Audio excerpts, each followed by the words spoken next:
Guys, I should be fired for how many times I've tried to do this intro. Honestly, if I'm not in the next video, it was nice knowing you, but I probably got laid off for my poor performance. But I think this is take like 150, and let's try again. It's not even hard. It's like 3 lines, but I literally don't know what I'm doing. So,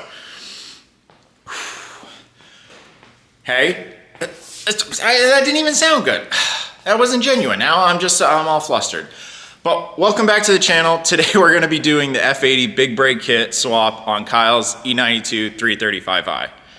If you're tracking your car a handful of times a year, this is honestly the best place to spend your money with the biggest return on investment. The brakes on these cars are terrible from the factory, but these M4 brakes are absolutely killer. So let's take a look at the kit and I'll show you what's involved. All right, so what's involved in the swap? The first thing we tell people is go on the forums and find yourself a set of F80 blue calipers. That's obviously referring to the blue ones.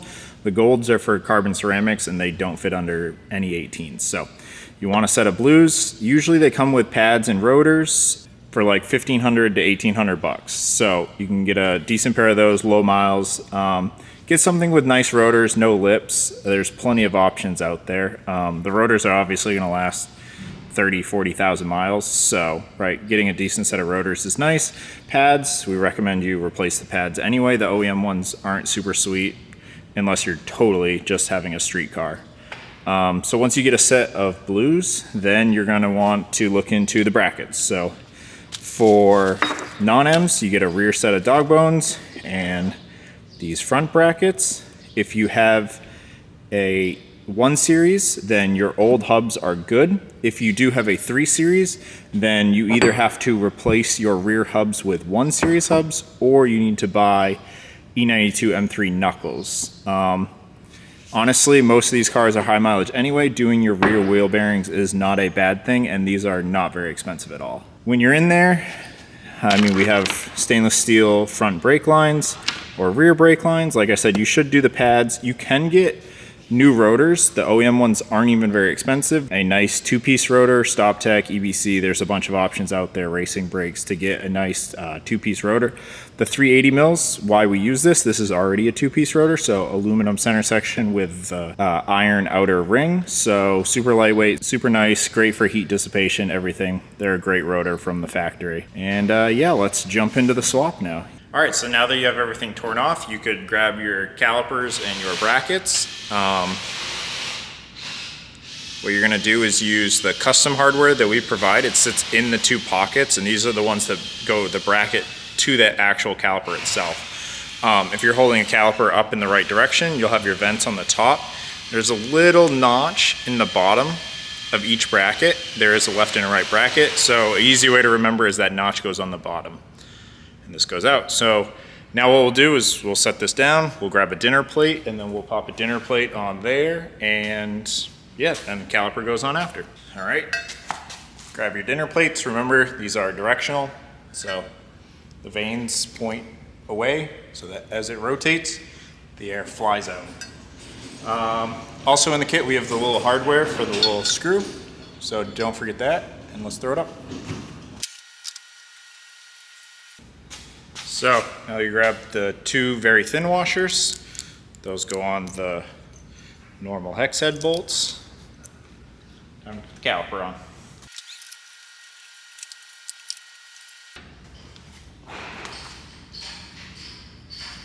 Easy peasy. All right, so now that the calipers are on, I just threw in some studs really quick.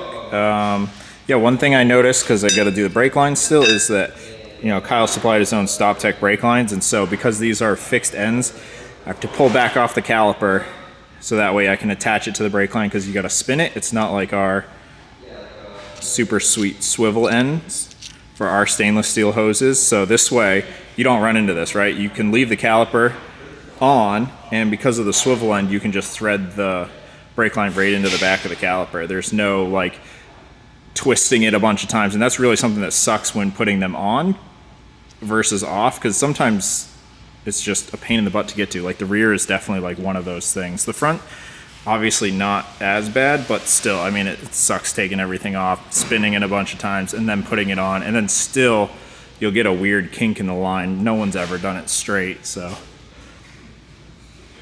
Seems legit at garage. Stainless steel brake lines, not stop tech. Swivel, baby.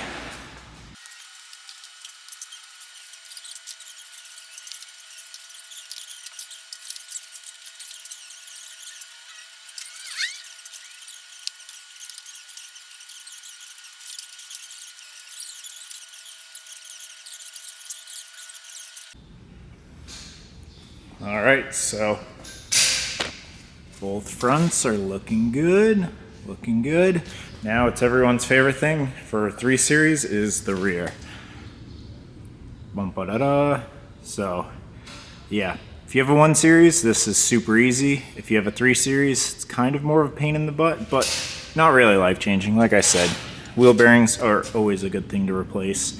You know, everyone's got 100,000 plus miles on these cars now. Never a bad thing. So Kyle is about to press out that wheel bearing, and I'm gonna get started on this side. So yeah, nothing too fancy. Basically pull the e-brake drum out.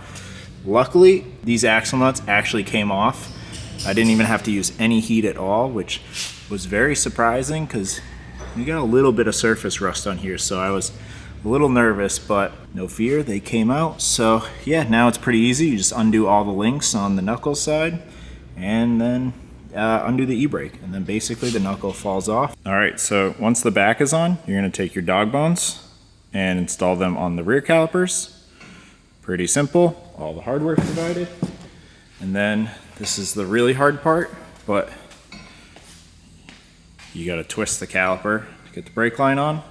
Unfortunately, these brake lines were basically one with the chassis, so kinda hard to see in there, but yeah, those babies were not coming out. So tried heating them, tried PB blasting them overnight, tried a bunch of things. I was not gonna break them. Unfortunately, we kind of just would have to cut and then replace the hard lines or make new hard lines, and just didn't have time for that in this stop at the shop. So when Kyle's in next time, we'll figure that out for him.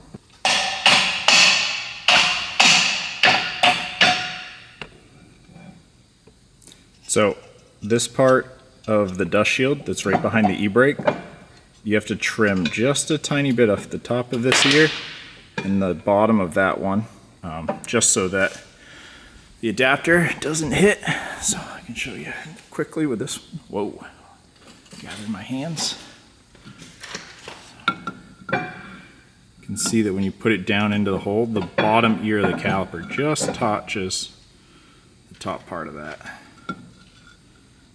It's only like 2 or 3 mils, but has to be done. So we'll do that and then we'll pop it back on.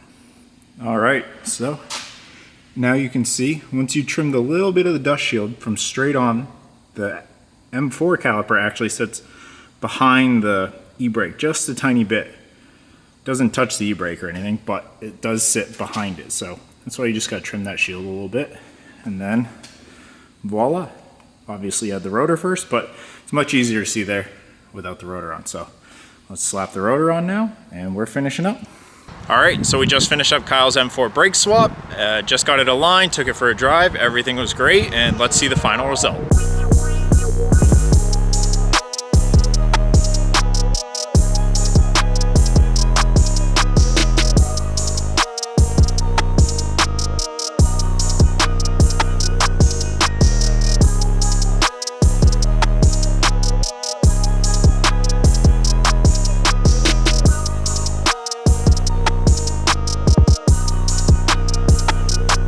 Guys, we're going to call it a video there. Remember, if you want a big brake swap your car, feel free to reach out by email or any form of social media. This is one of our best selling kits, so we always have parts on hand, and like you just saw, it's super easy. So if you enjoyed the video, please like and subscribe. It really keeps us motivated, and until next time guys, have a good one. Peace.